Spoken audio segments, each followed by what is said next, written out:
Hey guys, Kev here, and I have a couple of flashlights to show you.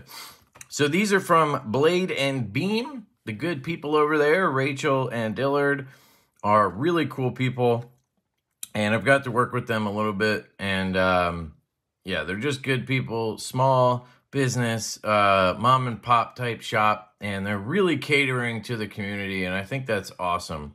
So they have a couple of cool versions of the Tactile Turn Apollo flashlight. So you guys may know that I'm a big fan of CWF flashlights, and he designed this flashlight and basically licensed the design out to Tactile, and they have made a more mainstream version of the light.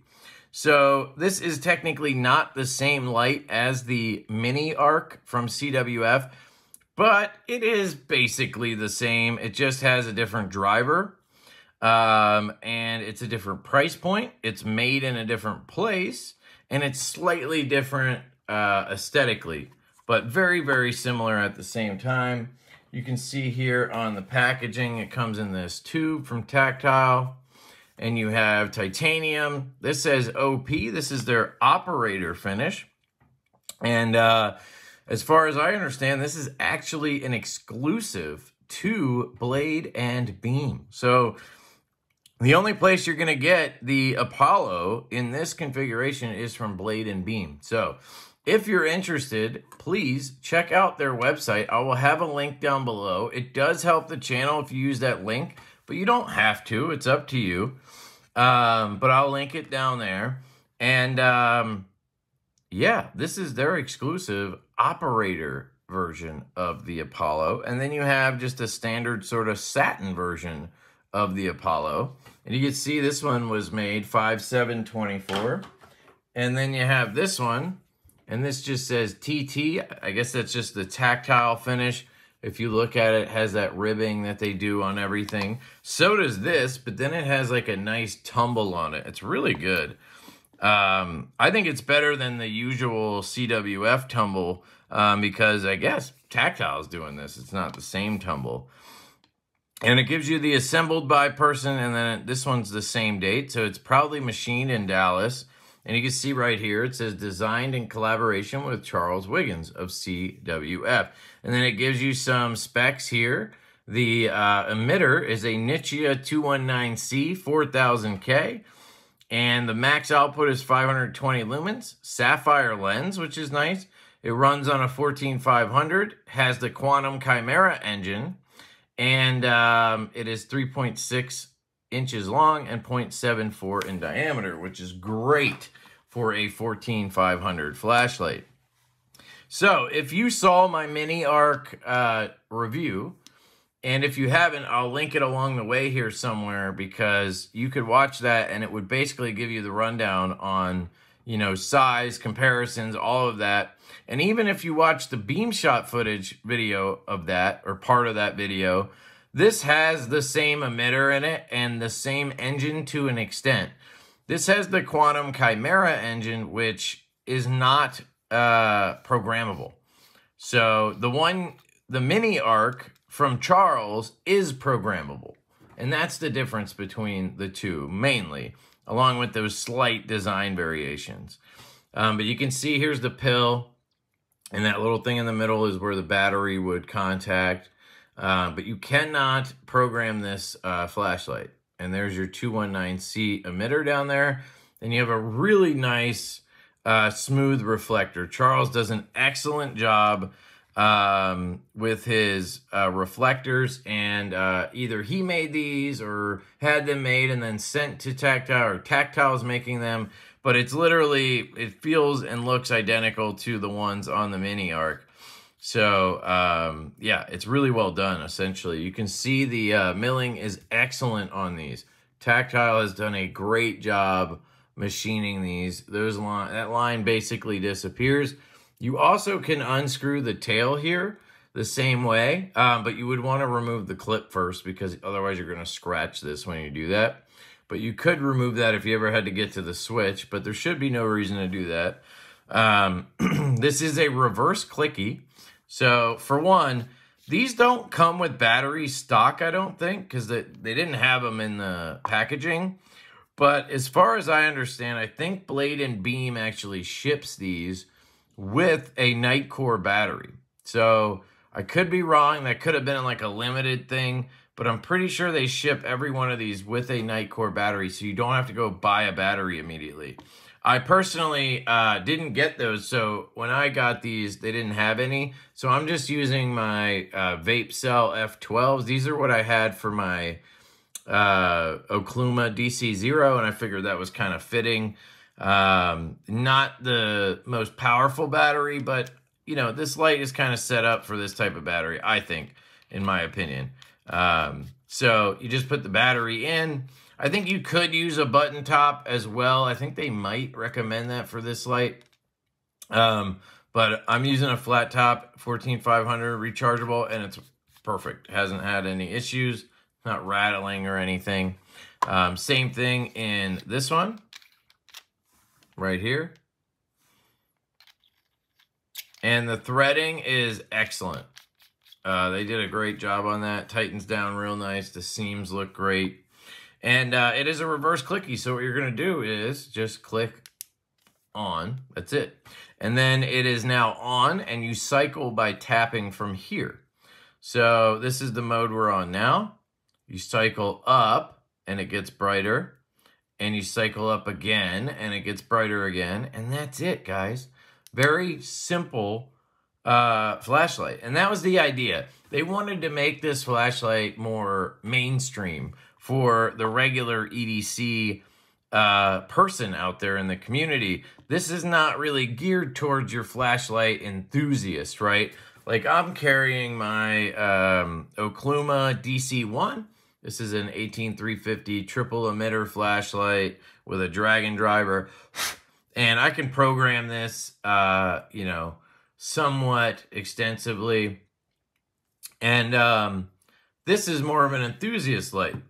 This is for the person who wants to spend a little more, get a nicer flashlight. People who want to show it off on Instagram. People who just want a more expensive, everyday kind of flashlight to carry. Maybe they carry a Dapper Design Ion or a Streamlight or something, and they just want to be a little bit more bougie, right? They spent more money on a knife. They spent more money on a pry bar. They spent more money on a watch. And now they're looking at lights. That's kind of how it goes sometimes. But they don't want to nerd out hardcore and go down this rabbit hole. So you pick this up. It's 300 bucks. I think this one is. The stock one's 300. I think this one might be a little more expensive, the operator one. But it allows you to enter that realm of custom flashlight without really having to spend that type of money. And you don't have to learn a bunch of stuff about programming and stuff like that. This one is $324, and it's called the Smooth Operator Tumbled Titanium Apollo.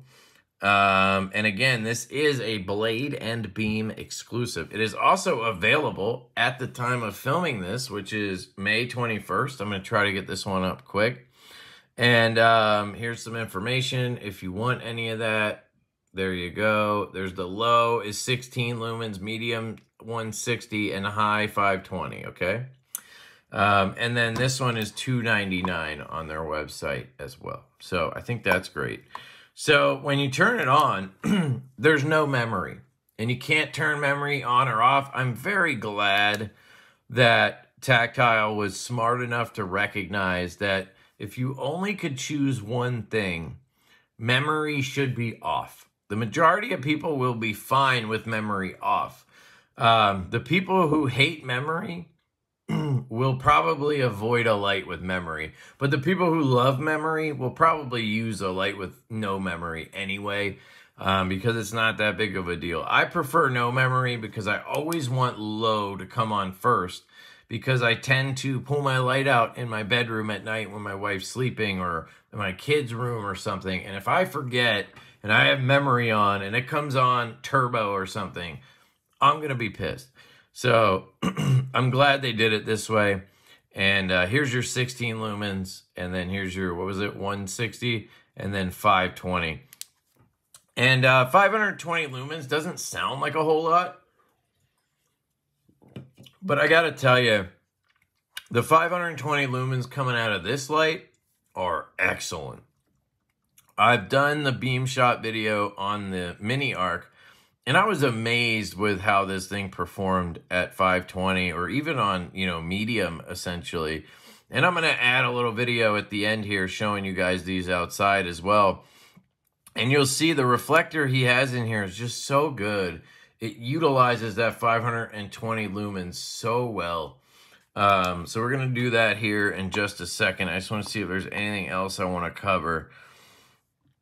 I don't think there really is. I mean, if you're comparing the mini arc and this and trying to decide which one to get, I mean, they are essentially the same design. There's a little bit of a difference through here. I think the mini arc gets a little bit thinner, like it starts here, it thins out, and then bows back out up here.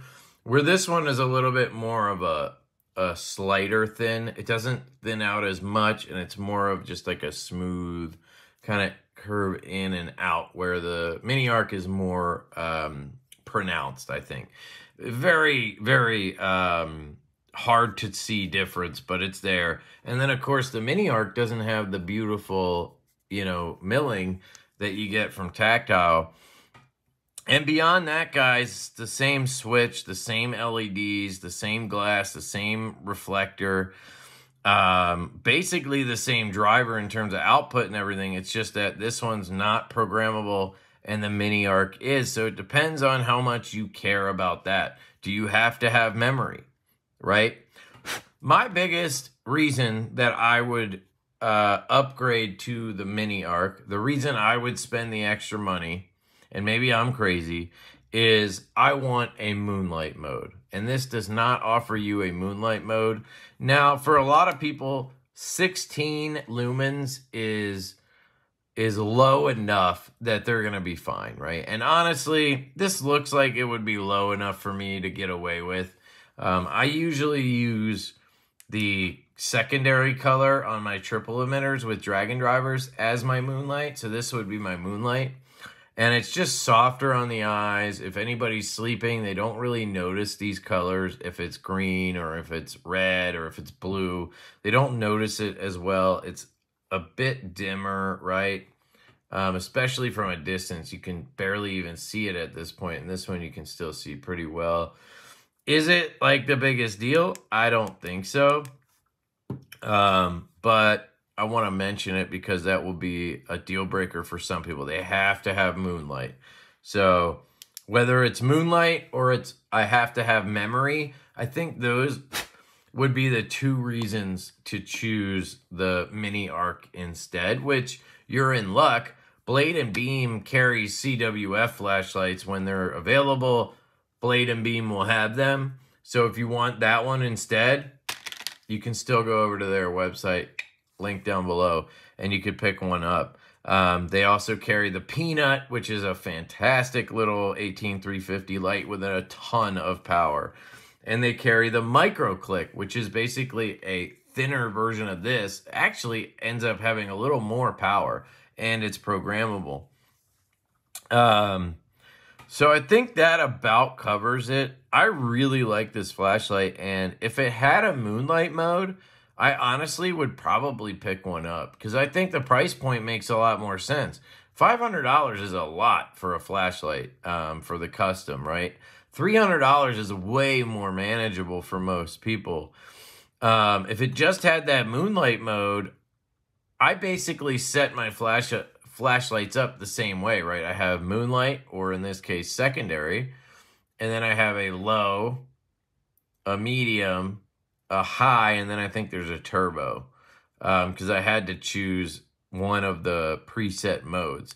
But if I just had low, medium, high, and moonlight, I'd be perfectly fine with that. But I am one of those people that has to have moonlight, but we'll see. Maybe I'll test this out and see if that is actually low enough for me. But either way, it's fantastic. The build quality is excellent. I got to give big props to Tactile for executing this extremely well. I will also say this pocket clip is one of the best pocket clips on a flashlight. It looks very unassuming and basic, kind of. But if you dive into the world of custom flashlights, clips are terrible. They really are. This is a Gizmo clip that I put on here because I hate pretty much every other clip I've tried on this light. It's a real bear to get a good clip on your flashlight. And CWF does such a good job with his stock clips. They carry deep. They carry very comfortably. They're easy to get in and easy to get out, yet they don't move around. They're just perfect. They're comfortable in the hand. That's one of the things with this light. It's just beautiful in the hand. It handles extremely well. The switch works really good. It clicks on, clicks off. You can tail stand this, by the way. Sometimes it'll wobble just a little bit, but it's on there. It's sturdy. Yeah, just an excellent, excellent light.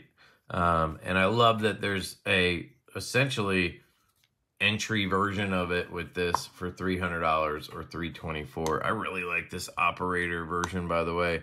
If I got one, this would be the one I got, or I would get from Blade & Beam. So shout out to them. And I'm slowly convincing myself that I need to pick this one up off them, but we'll see. But yeah, let me know what you guys think down below. That is the Apollo flashlight from Tactile Turn and Blade & Beam. Again, link down below. Big thank you to Rachel and Dillard for letting me check these out. I really appreciate you guys. You've been excellent. Just amazing to work with. And stay tuned for the beam shot footage now. And I love you guys. I hope you have a fantastic day. And I will catch you later. All right. Hey, guys. So I have the Tactile Apollo here. And I'm just going to show you how it works. So this is a low. It's 16 lumens. I did check this in the bedroom, and it's a little too bright for a moonlight mode. We're almost done here. Still need this gate, and I got to get the stairs in for the pool, but we are close. See where that vacuum is? There it is. It's done, so it went over to the wall. This thing's just been churning around all night. But anyway, this is low. So pretty good on low, honestly. Unless you want moonlight, then you want it even lower, but got the door installed today. Anyway, yeah, pretty good distance. No problems there. Here's medium. And again, this is what I'm saying about this flashlight. This is like 160 lumens. You would think that that's not very much. I could pretty much do everything I need to do with this right here. 160 lumens. I mean, I can see everything I need to inside of the pool. Got to direct it a little bit, but it's definitely got some spill around it. And you can see it hits that tree over there, no problem. I can pretty much get it across the cul-de-sac there. It's hitting that tree in the distance. And this is, you know, an EDC flashlight. That's great. And the cool thing is, no matter what mode you have it on, this thing doesn't really start to get too hot. That's one of the reasons they did 520 lumens, which is right here, because they wanted to make sure it didn't just start cooking your hand immediately. It does heat up, but it's not like brutal like it is with some lights. It's like, great, you have 1,000 lumens, but I can only hold it for 30 seconds before my hand is on fire, right? Like, it's 75 degrees out here, and this is on high right now. My hand is perfectly fine. And it's got plenty of throw. Again, I mean, you can see that tree over there. I can get it pretty much to light up that tree across the cul-de-sac. I mean, that's, I don't know, a couple 100 feet maybe. This tree is all lit up very brightly. It's very good. I mean, I see no need for more than this.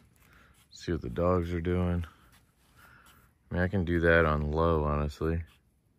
There's medium. They're hanging out down here. I just ordered a bunch of those right there, those post caps with the lights. So that should look pretty good. I do like these white ones, but I did order white ones first, in case anybody really cares. But the color of this railing is more like a matte white, almost off-white.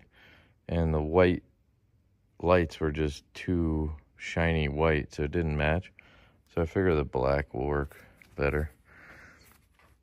Although I do really like the regular caps, but I'm sure it'll look good with those. It is a light, so technically relevant. But yeah, you can get around on medium basically for anything you need. If you go to high, I mean, it's just like you're really trying to blow something up. Even low is ideal for most things. It's just not going to be as clear because it's a little bit dim, right? So medium works really well in my opinion. So there you go. That is a brief beam shot testing. And yeah, let me know what you guys think of the Apollo. Thanks for checking it out. Check out the link down below. And thank you to Blade and Beam. Love you guys. Peace.